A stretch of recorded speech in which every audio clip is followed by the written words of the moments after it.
someone be acting if they do not seem okay. sad, they'll be reserved, they're very to themselves. Maybe sitting alone, feeling down. Really quiet and standoffish. Tired. Someone that's not okay can also seem the opposite. So people may cover how they're feeling. So they may be extra happy or laughing or engage in conversation. Or very irritable. Is it important to prepare yourself to ask, are you okay?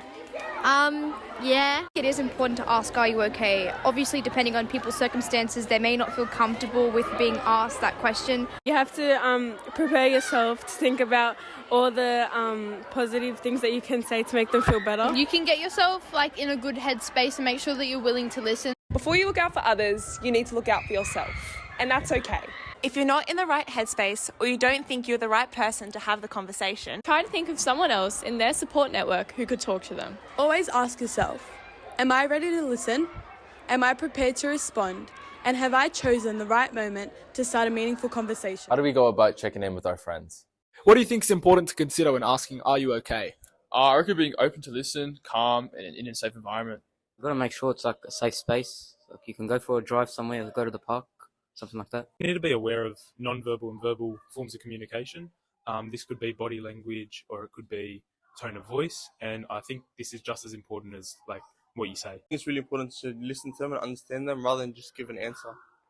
I think you should take the you and me versus problem approach. This lets the other person know that whatever they are going through, we are going through together. When you notice your friends aren't acting like their normal selves, it's very important to check in. Checking in by asking questions like how your subjects are going, how's life at home, how's your sports going, to really start that conversation.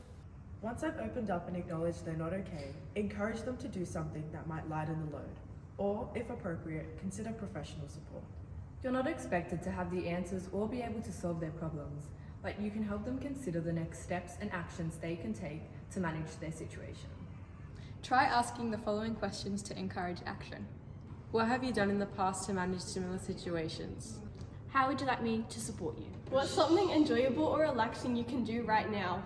If they've been feeling really down for more than 2 weeks, encourage them to see a health professional.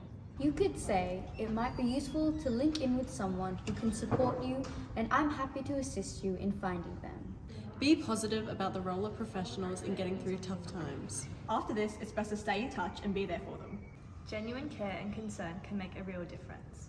If, however, someone you know needs immediate support, encourage them to contact Lifeline Beyond Blue or Suicide Callback Service, or contact them yourself where a life may be at risk.